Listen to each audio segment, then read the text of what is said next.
Marisa, congratulations are in order. You're one of probably the most influential Filipina, the highest ranking Filipina in the music industry as Vice President of A&R at Def Jam Records. I mean, wow. Thank you. So tell us about your journey, because you didn't really set out to be this music executive. You just loved music, and it wasn't even a straight path to this position. I mean, I think like a lot of kids growing up in Asian families, I don't think we knew that music jobs were even possible or even existed. You know, I loved music. I would go to every show. I had music magazines, posters, my whole room, like full of different artists. But I just didn't know that that could translate into anything long term. I entered NYU pre-med, kind of did a couple of years of that, realized that wasn't for me. While I was doing the NYU pre-med thing, I interned at The Source magazine. It was a hip-hop magazine based out of New York. And I think that was the first time I started seeing like people have jobs in music that aren't so forward-facing as artists. And then during this time, one of my roommates, he's Filipino, the Riddler, he's based in Texas, but we all lived in a big loft, and he was working at Tommy Boy at the time, and it was a big record label.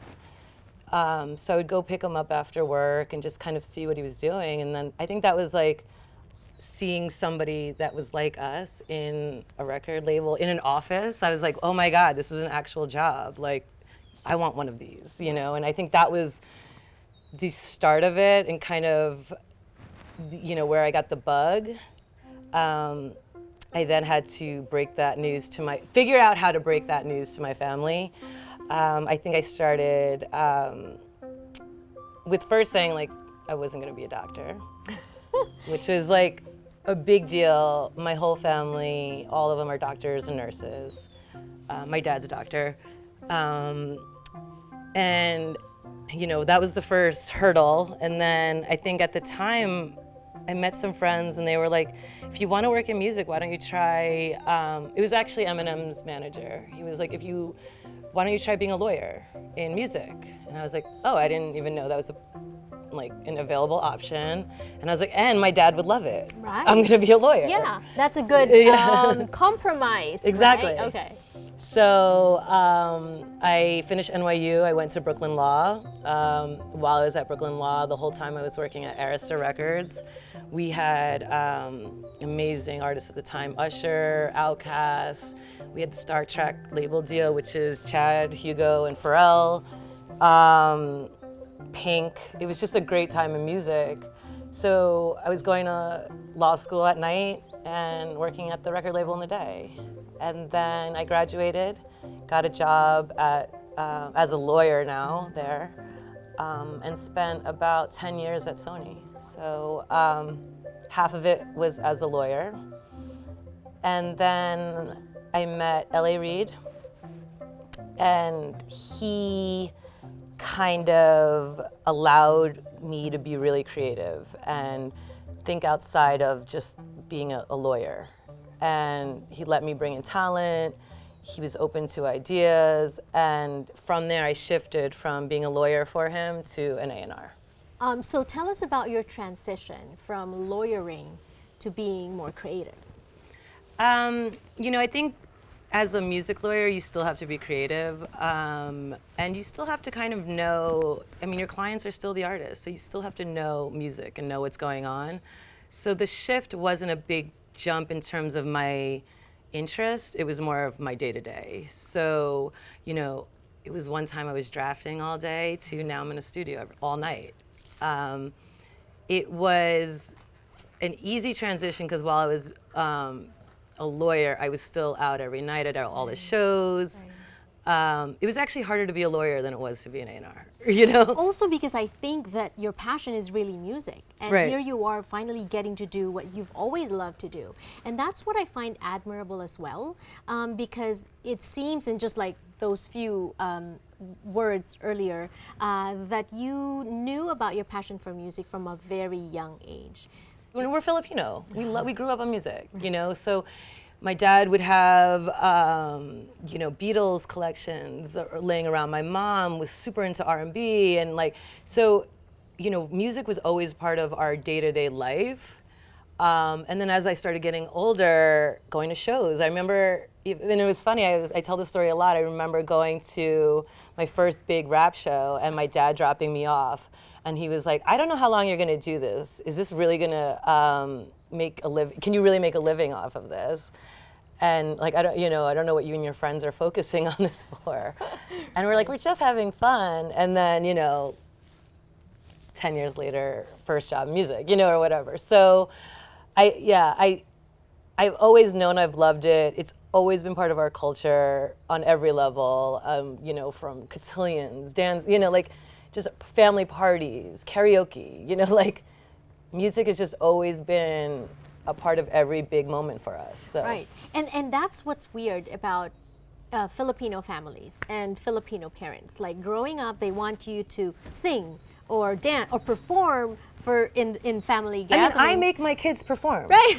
I'm like, and dance, sing. Right, exactly. Like, guys, we're at a, you know, it's Easter, sing. I know, that's what I do too. I go, but so my husband is English, he's gonna FaceTime his parents, and I'll be like, Lily, she's 5, go sing for Nanny and Dad. And Nanny and Dad's like, it's okay if she doesn't want to. No, we're like, no. I do that. Yeah, she'll sing. Mommy, I don't want, no, you'll sing. Yeah. And Nanny and Dad will be like, it's fine, like, you know, but anyway, that's such a Filipino thing. And then when we grow up wanting to be creative because it's been pushed on us growing up, then no, that's not a career. Well, it's scary, right? Because it's like, is it practical? Right. You know, can you make a living? So, know, how did you break the news to your parents? You know, I think it was at a law school. I got my first job at Sony, and then they couldn't be mad. I mean, at the time, a lot of people, it was during a recession. A lot of people came out of school with no jobs. You know, so on some level, they had no choice. You know, but. They were just so happy that I finished law school. Right. You know, that they were like... You have the degree, right, to fall back on. Right, I don't know if they even cared that it was necessarily music, that they were still like, we have a lawyer, you know? Right. So does your dad or mom get what you actually do now? I don't know if they get... My mom gets it. I don't know if my dad gets the whole thing, but... He loves the perks that come with that. Really? What are some of the perks? You know, he loves going to shows. Well, pre-COVID, he loved going to shows. He loved hearing new music first. Like, you know, right. I feel like I've taken them to the Grammys. You know, like he loves everything that comes with it. I don't know if he knows exactly what we do, but... And meeting these famous people that a lot of people only see on TV, right? He loves all that. Right. Who wouldn't? I mean, I had him out in LA maybe in February. He came back home. He has like a new tattoo from Dr. Wu. He has like all these new friends. Like, you know, it's like they love it. Okay, what about you? What do you love most about your job? Yeah, the perks are definitely amazing. I love going to shows. But I think the thing I love the most is definitely discovering new talent and just changing people's lives, you know, through music. Right. Both the artist and fans. I've seen it both sides. I've seen fans say, like, you know, songs we've made change their lives and have made impact on, you know, points in their life. So there's that part, and then also watching, you know, us change artists' lives and their families. Right. So. At what point did you know that it was also changing your life? That you were suddenly becoming or having this influence to change. I still don't even realize it. Oh, you do. No, I don't. I mean, and I was telling you this before, like, I still don't, it's still amazing to me, like, that people even care what I have to say, you know, or think what I do is cool, you know? It's very humbling. I still don't get it, totally, because I feel very normal. Right. And just like, so, yeah, I don't know. I haven't gotten it yet. They say that about kids. Kids keep you grounded. Yeah, like, and I have a bunch. Pull you down, right? Yeah. So earlier you were talking about COVID, like pre-COVID. We had a very different life pre-COVID. And one of the industries that was really vastly affected was music. Shows, tours, concerts, everything, right? And it came to a halt. But how has COVID changed your life? Ironically, well, I mean, my personal impact is, I've lost family members. So I will say it's changed my life on that level. But my music life, I've actually had the chance to be more global. It was easier to do work on Def Jam Philippines. It was, it's been easy to talk to Asia via Zoom. I don't think that was something people were very open to doing before COVID. And now Zoom is just such a part of our lives that it's almost just the time zones now that are the change. So tell us about Def Jam Philippines. You know what I like about you, and let me just put this in as well, is there are some Filipino personalities that have made it, that have crossed over, but are not as open about, being Filipino and leaving the door open for everyone else. But you're not that, because I know that you don't even wait to be asked. You volunteer. When there's anything Filipino, you want to be there. You want to know. You want to support. So tell us about helping create Def Jam Philippines. Okay, I have two answers. Well, the Def Jam Philippines thing, I saw them start, like the rumblings of the idea happen, and then I reached out to the guys over there, and I was like, tap in, like, what do you guys need from me? And it turns out a lot, and in a great way though. Like, they really are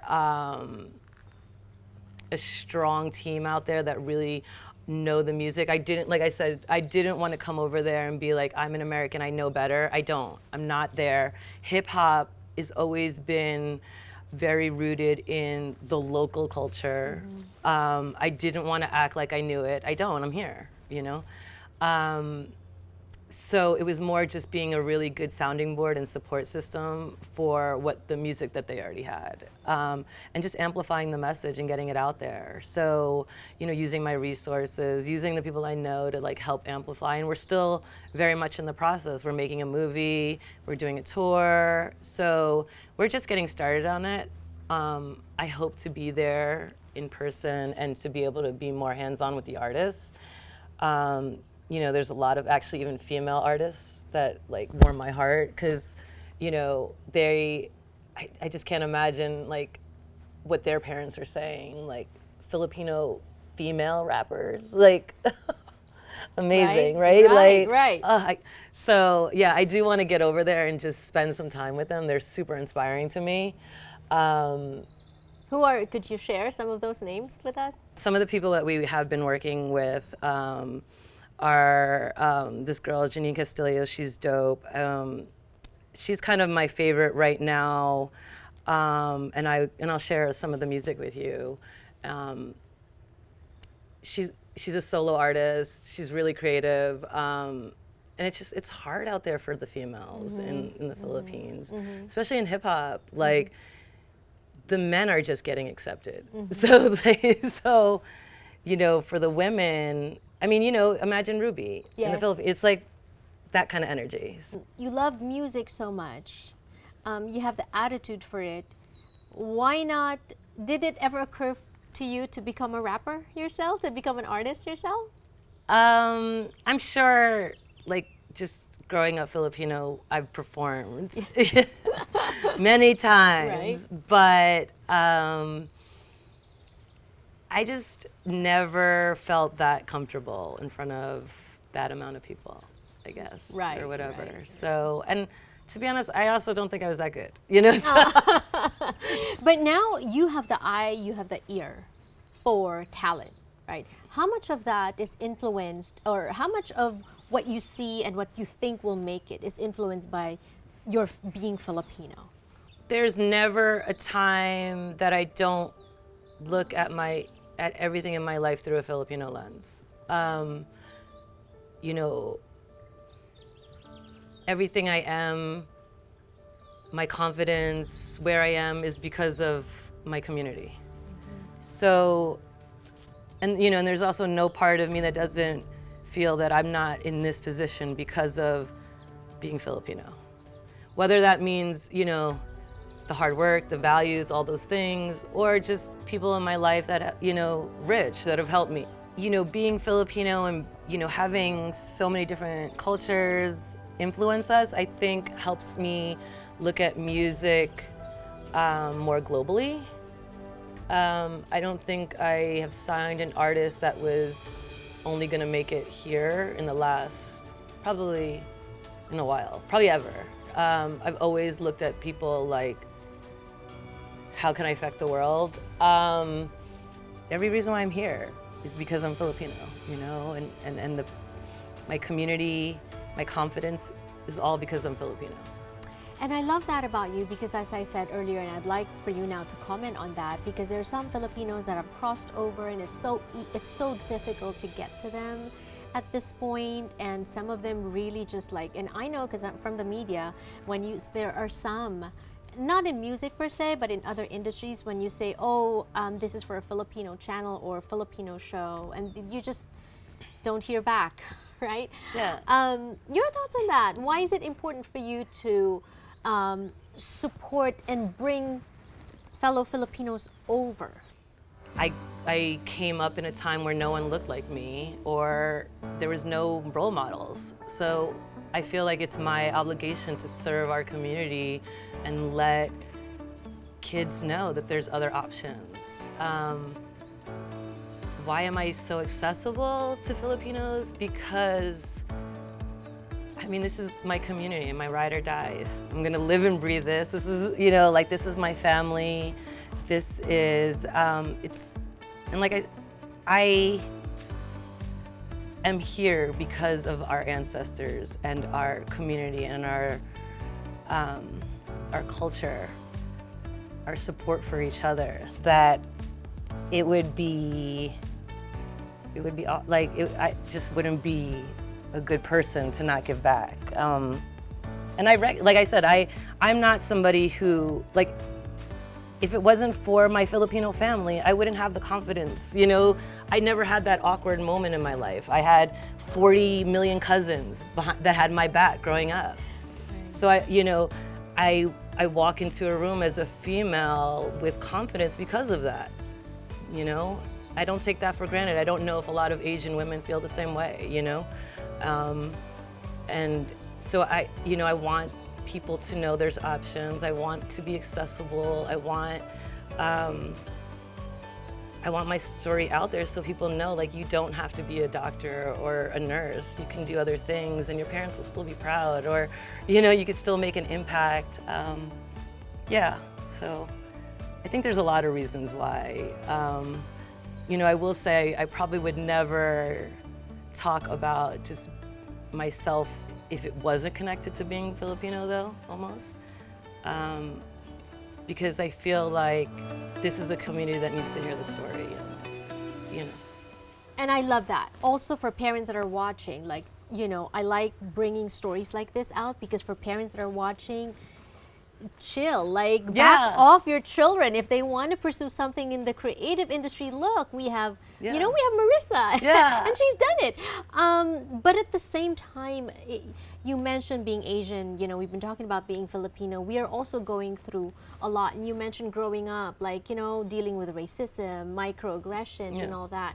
And so your thoughts on just everything that's going on with fighting Asian hate, and how are you dealing with that? Oh, wow, that's loaded. That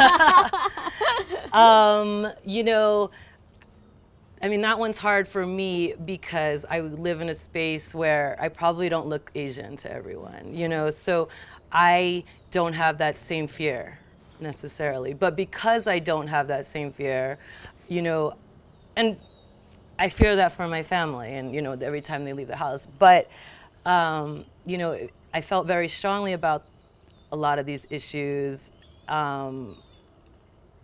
because I get to move so freely almost. I felt guilty. So, I've definitely, we did a town hall at Universal. We've raised money for Stop API Hate. Like, my job now is almost like protecting, one, awareness, Def Jam has done bystander training, the whole staff. that to me was crazy, you know, that I really got my company behind that, you know, and Universal as a whole started it, you know, started offering those classes. So it's like, you know, I can't be out there, you know, protecting everyone, but I know I can do the things I could do within my community, which is, you know, like I said, Universal's huge. I got my whole company on bystander training. I got Universal to donate money. Right. You know, like there's just, you know, using my influence or whatever to help further those issues and raise awareness, you know.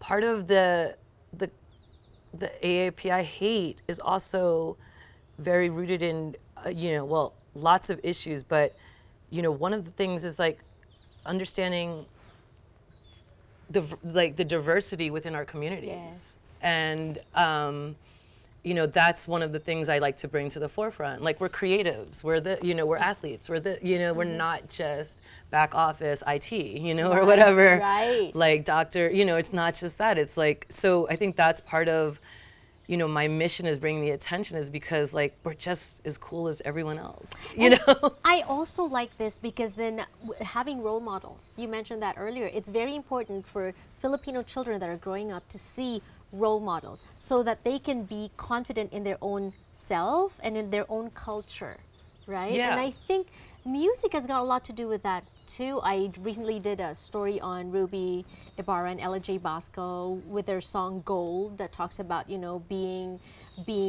comfortable and happy and confident in the color of your skin, talking about colorism and how there's, you know, a lot of like whitening creams out there and how it's being marketed and how Filipinos are buying into that because of the Morena versus Mestiza kind of issue. Yeah. Is that where you see music headed? Is that like, you know, more and more socially conscious perhaps, or? Yeah, I mean, music is always, I mean, I've made a career in rap music, so I'll say that rap music has always had a level of social, you know, activism within it, and you know, from Public Enemy to, you know, Ruby, you know, and I love putting them in the same category. I noticed that. Wow. Yeah. Most of the organizations are run by the youth, like the Utopia one at Universal. It's kids running it, and they're so socially conscious. They're the ones leading the way. They're the ones leading the rallies. You know, all the social media efforts. I think the youth of today are really on point when it comes to just the world, and it's really exciting, the music that's going to come out of this, you know. We're only seeing the start of it too. This is like the year, like the things that are going to come out this year and the next are going to be where we really see the shift. I love that. know? You talked about how like it's not just about going out having fun in the club anymore, because I grew up in that era where Of all course. the music is about that, and you Yeah. know, but now there's more message, there's more like taking care of yourself, being conscious about the environment, just things like that, I mean, right? can you imagine even mental health conversations like that's new. Right. You know, and now the kids are talking about it, and artists and everything. So that wasn't something we would ever Open up about. Yeah, exactly. I mean, ever, Right. you know? So now we're done with the Marisa, the professional or the role model. Well, let's talk about this. Earlier you mentioned something about how you still, it hasn't sunk in how much influence you have on the global music stage, right? Because you get to decide which albums to put out, which single, which artist to sign up, right? But at home, you're a mom. I'm super regular and unimpressive at home. And by the way, they like maybe, you know, 1 out of every 10 songs. They're my harsh critics, these guys. It's probably different because yes, you have so much influence, so much impact, and then you get home and you can't even get your kid to make her bed or something. Very like humbling. That, right? So what kind of a mom are you? I am strict only when it comes to like school. I am such a softie when it comes to everything else. Okay. So, and I you know, I try to be the cool mom. Like, let's go to shows and stuff like that. Right. The kids go to the studio. They know all of our artists. I remember going to work with my dad, but it was just the hospital. That's not cool. Exactly. Especially as a child. And there's blood. And Yeah, there's like needles. Exactly. So, Plus the smell of being in a hospital. Right? Terrible. Yeah, exactly.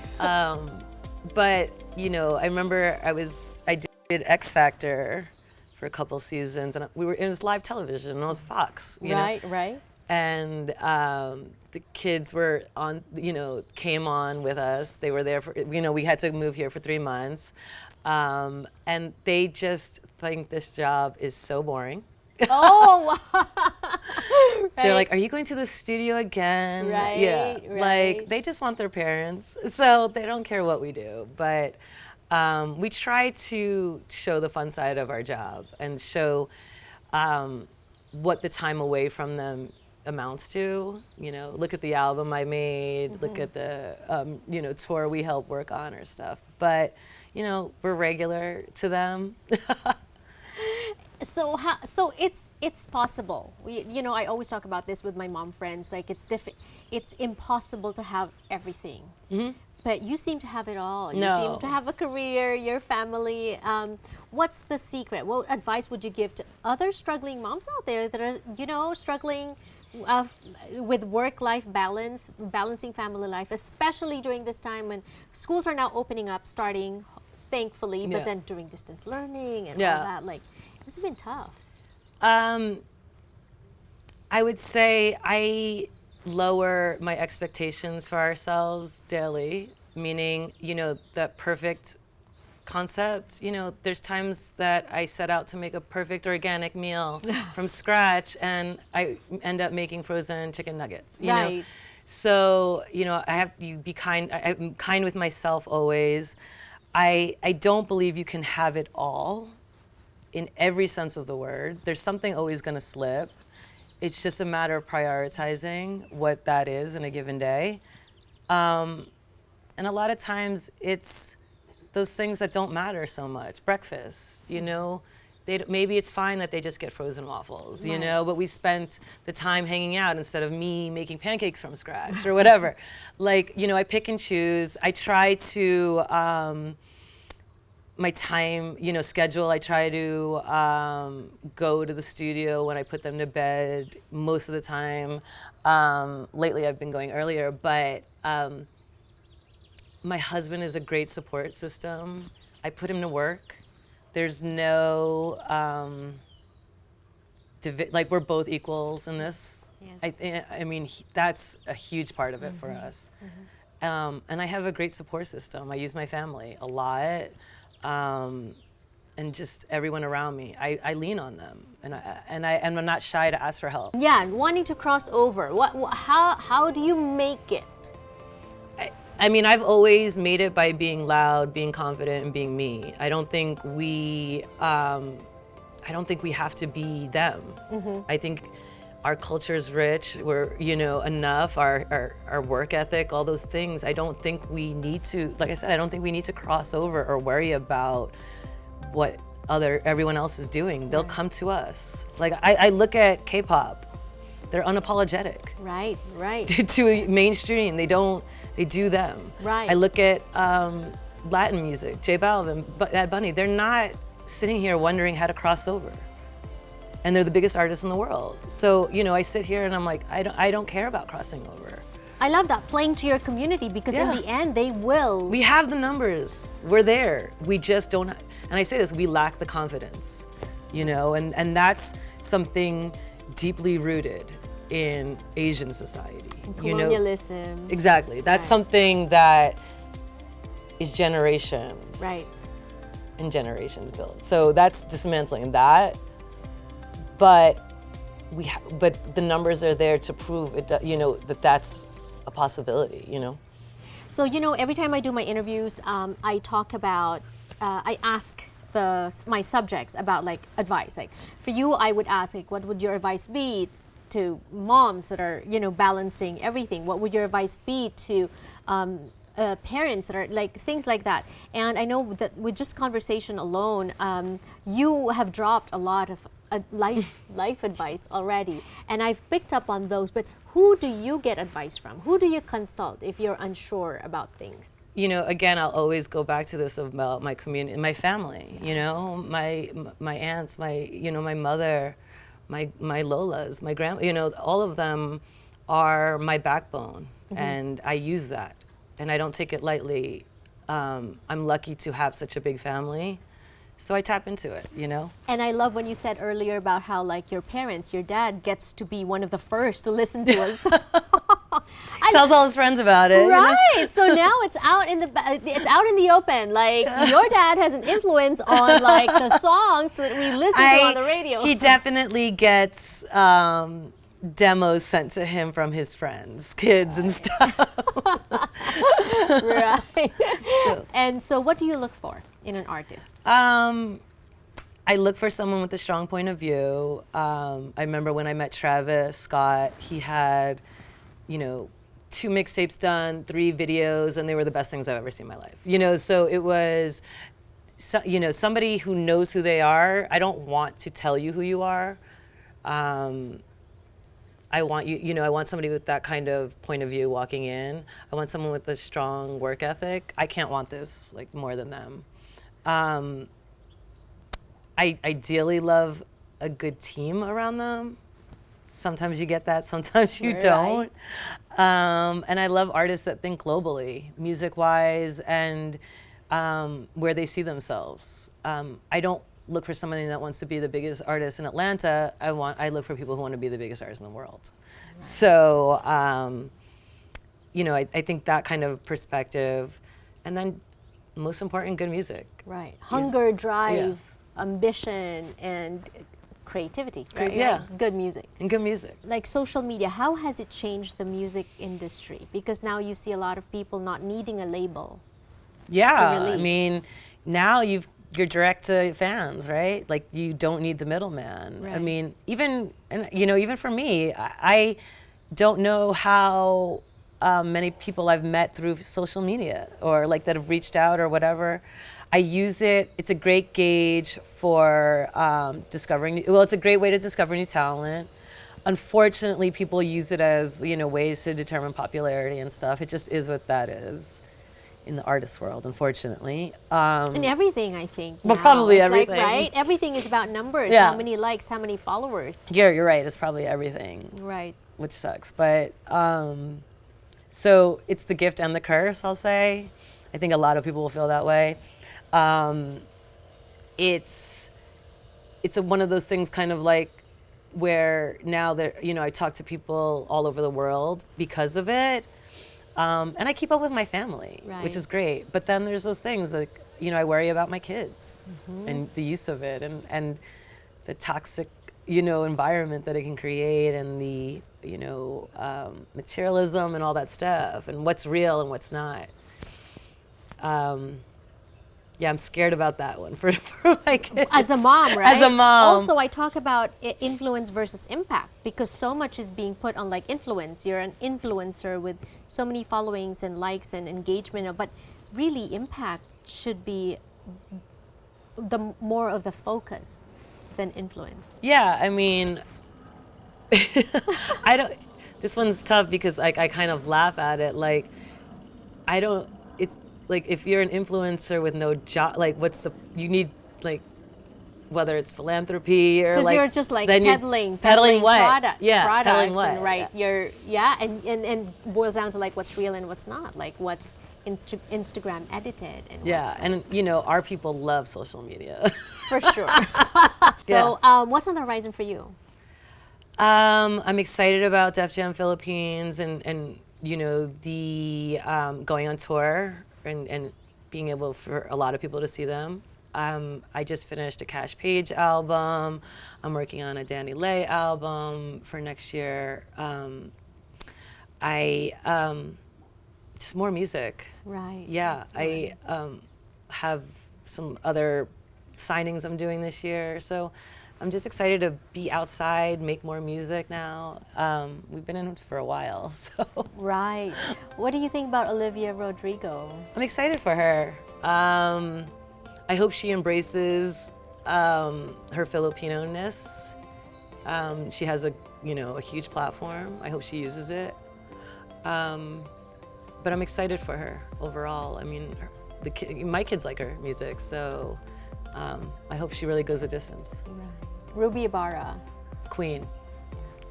Her commitment to the community is unparalleled. She's everything. So yeah, that is what I want to see Olivia do. Am I going to see that? I don't know. Yeah.